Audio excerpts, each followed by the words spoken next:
السلام علیکم ناظرین، سلامتی ہو آپ پر جہاں بھی آپ ہوں۔ کیلنڈر پر آج تاریخ ہے 22 اکتوبر۔ اپنے میزبان راہی حجازی سے قومی خبریں سنیے۔ دہلی تشدد معاملہ، شرجیل امام کی ضمانت کی عرضی خارج۔ دہلی کی ساکیت کورٹ نے جواہر لال نہرو یونیورسٹی کے طالب علم شرجیل امام کی ضمانت کی عرضی کو مسترد کر دیا ہے۔ عدالت نے 22 اکتوبر کو حکم جاری کرتے ہوئے کہا کہ 13 دسمبر 2019 کو شرجیل کے ذریعے کی گئی تقاریر کو پڑھنے سے پتہ چلتا ہے کہ یہ بیان واضح طور پر فرقہ وارانہ اور اشتعال انگیز زبان پر مبنی ہے۔ عدالت نے مزید کہا کہ اس تقریر کے لہجے اور تلخی سے عوامی سکون، امن اور ہم آہنگی پر برے اثرات مرتب ہوتے ہیں۔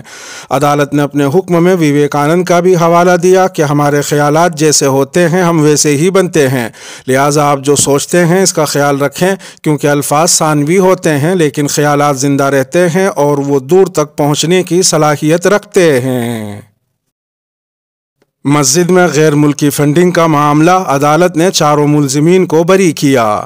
ہریانہ کے میوات کی ایک مسجد میں غیر ملکی فنڈنگ اور ٹیرر فنڈنگ کیس میں پٹیالہ کورٹ ہاؤس نے 4 ملزمین کو باعزت بری کر دیا۔ عدالت نے محمد سلمان، محمد سلیم، عارف غلام بشیر اور محمد حسین کو باعزت بری کرتے ہوئے اپنے حکم میں کہا کہ جانچ ایجنسی NIA نے ایسا کوئی ثبوت عدالت کے سامنے پیش نہیں کیا جس سے پتہ لگایا جا سکے کہ 4 ملزمین کے ذریعے فنڈنگ کا پیسہ دبئی سے پاکستان بھیجا جا رہا تھا۔ واضح رہے کہ NIA نے 4 ملزمین پر الزام لگایا تھا کہ 4 ملزمین پاکستان میں موجود ایک تنظیم کے لیے سلیپر سیل بنانے میں شامل تھے۔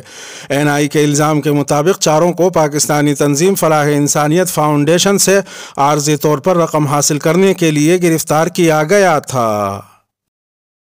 4 صحافیوں کو اڈانی گروپ کے خلاف خبر چلانے کی ملی سزا۔ احمد آباد پولیس کی کرائم برانچ نے 3 اسٹاک سرمایہ کاروں کے ذریعے داخل ایک عرضی کی جانچ کرتے ہوئے دعویٰ کیا ہے کہ اڈانی گروپ سے متعلق غلط خبر شائع کرنے کی وجہ سے ان کی سرمایہ کاری کو زبردست نقصان ہوا ہے۔ اس کے پیچھے ایک سازش کا الزام عائد کرتے ہوئے ایک مدیر سمیت 2 میڈیا گھرانوں کے 4 صحافیوں کو طلب کیا گیا ہے۔ واضح رہے کہ احمد آباد کے کچھ سرمایہ کاروں نے کرائم برانچ کے سامنے ایک درخواست دے کر الزام عائد کیا کہ اڈانی گروپ میں FPI کی مشتبہ شراکت داری کے بارے میں غلط فہمی پیدا کرنے، جھوٹی اور غیر مصدقہ خبر شائع کر کے ملک کے سرمایہ کاروں کو دھوکہ دینے کی ملک گیر سازش تیار کی گئی۔ احمد آباد کرائم برانچ کے پولیس انسپکٹر نے خبر رساں ایجنسی سے کہا کہ CRPC کی دفعہ 160 کے ضابطوں کے تحت جانچ افسر سمن جاری کر سکتا ہے اور ہم نے درخواست کے تعلق سے ایک اہم نیوز چینل کے اینکر کے ساتھ ساتھ ایک مدیر سمیت ایک اہم معیشت پر مبنی نیوز پیپر کے 3 صحافیوں کو طلب کر لیا ہے۔ حج 2022 کا سرکاری اعلان نومبر کے پہلے ہفتے میں۔ مرکزی وزیر برائے اقلیتی امور مختار عباس نقوی نے کہا ہے کہ حج ادا کرنے کے خواہشمند افراد کے انتخاب کا عمل، کورونا ویکسین کی دونوں خوراکیں لگوانے اور سعودی عرب حکومت کی جانب سے حج 2022 کے وقت طے کیے جانے والے کورونا پروٹوکول، رہنما خطوط اور معیار کے تحت ہوگا اور اس کا باضابطہ اعلان نومبر کے پہلے ہفتے میں کیا جائے گا۔ مختار عباس نقوی نے آج یہاں حج جائزہ اجلاس کی صدارت کرتے ہوئے کہا کہ حجاج کرام کو ڈیجیٹل ہیلتھ کارڈ، مکہ اور مدینہ میں قیام کرنے کی عمارت، ٹرانسپورٹ کی معلومات ہندوستان میں ہی فراہم کی جائے گی۔ مدھیہ پردیش بھوپال میں تعلیم حاصل کرنے والے افغانی طلباء کے سامنے کھڑے ہوئے مسائل کے پہاڑ۔ افغانستان میں اقتدار کی منتقلی کیا ہوئی کہ مدھیہ پردیش کی راجدھانی بھوپال کے مختلف کالجوں میں تعلیم حاصل کرنے والے افغانی طلباء کے سامنے مسائل کے انبار کھڑے ہو گئے ہیں۔ بھوپال کے جن کالجوں میں طلباء نے گریجویشن کی تعلیم حاصل کی، اب بدلے ہوئے حالات میں وہی کالج طلباء کو GP کورس میں داخلہ دینے کو تیار نہیں ہیں۔ داخلے کے لیے 10 دن ہی باقی ہیں اور ابھی تک طلباء کی اسکالرشپ بھی طے نہیں ہو سکی ہے۔ اگر ان 10 دنوں میں حکومت نے سنجیدگی کا مظاہرہ کرتے ہوئے ان کے مسائل پر غور نہیں کیا تو افغانی طلباء اعلیٰ تعلیم میں داخلہ لینے سے محروم ہو جائیں گے۔ بدلے حالات میں راجدھانی بھوپال میں رہ کر تعلیم حاصل کرنے والے افغان طلباء کو اپنا مستقبل تاریک نظر آنے لگا ہے۔ بھوپال میں رہ کر گریجویشن کی تعلیم حاصل کر چکے اب طلباء کو آگے کی تعلیم کے لیے ملنے والی اسکالرشپ میں رکاوٹیں پیدا ہو گئی ہیں۔ مدھیہ پردیش کے کالجوں میں داخلے کے لیے 10 دن اور باقی ہیں اور اپنے داخلے کو لے کر یہ طلباء مدھیہ پردیش حکومت کے سبھی دروازوں پر دستک دے چکے ہیں، لیکن کہیں سے بھی انہیں داخلہ اور اسکالرشپ کی راہ ہموار ہوتی نظر نہیں آ رہی ہے۔ اعلیٰ طالبان رہنماؤں کے ساتھ بھارتی حکام کی پہلی باضابطہ ملاقات۔ بھارت نے بدھ کے روز ماسکو میں افغان کانفرنس کے بعد 10 ملکوں کی طرف سے جاری کردہ اس بیان کی تائید کی ہے جس میں افغانستان پر طالبان کی حکومت کو ایک نئی حقیقت کے طور پر تسلیم کیا گیا ہے۔ کانفرنس میں شریک بھارتی وزارت خارجہ کے اعلیٰ عہدیداروں نے طالبان کے نائب وزیر اعظم ملا عبدالسلام حنفی اور وزیر خارجہ ملا امیر خان متقی کے ساتھ تبادلہ خیال کیا اور کابل حکومت کو انسانی امداد کی پیشکش کی۔ طالبان کے وزیر اطلاعات و نشریات اور ترجمان ذبیح اللہ مجاہد نے اپنی ٹویٹ کے ذریعے اس ملاقات کی خبر دی تھی۔ انہوں نے بتایا کہ پاکستان، افغانستان اور ایران کے لیے بھارت کے خصوصی نمائندے اور بھارتی وزارت خارجہ میں جوائنٹ سیکریٹری جے پی سنگھ اور طالبان کے وفد کے درمیان بدھ کے روز بات چیت ہوئی۔ ذبیح اللہ مجاہد نے ایک دیگر ٹویٹ میں کہا، دونوں فریق ایک دوسرے کی تشویش اور فکر مندیوں پر غور کرنا اور سفارتی اور اقتصادی تعلقات بہتر بنانا ضروری سمجھتے ہیں۔ انہوں نے مزید لکھا کہ بھارتی ایلچی نے کہا کہ افغانستان کو انسانی امداد کی ضرورت ہے، افغانستان مشکل صورتحال سے گزر رہا ہے۔ انہوں نے مزید لکھا کہ بھارت افغانستان کو انسانی امداد دینے کے لیے تیار ہے۔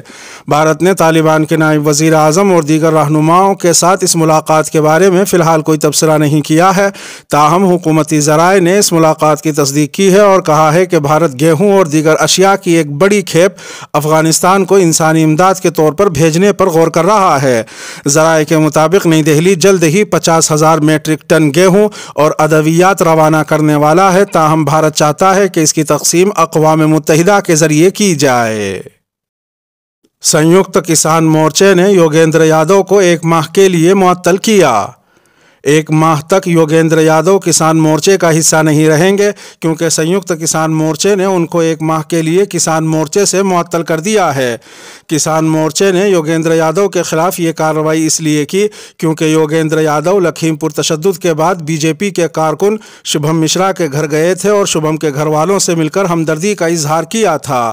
یوگیندر یادو کے اس قدم کے بعد سے پنجاب کی کسان تنظیمیں ان کے خلاف کارروائی کا مطالبہ کر رہی تھیں، جس کی وجہ سے کسان مورچے کو یہ فیصلہ لینا پڑا۔ واضح رہے کہ لکھیم پور تشدد میں مارے گئے شبھم مشرا کے گھر جانے کے بعد یوگیندر یادو نے اپنے ٹویٹر ہینڈل پر کچھ تصاویر ساجھا کی تھی اور انہوں نے ٹویٹ میں لکھا تھا، شہید کسانوں کو خراج عقیدت پیش کرنے کے بعد واپسی پر بی جے پی کے کارکن شبھم مشرا کے گھر گیا۔ شبھم کے گھر والوں نے ہم پر غصہ نہیں کیا، بس دکھی دل سے یہ سوالات پوچھے کہ کیا ہم کسان نہیں ہیں، ہمارے بیٹے کا قصور کیا تھا۔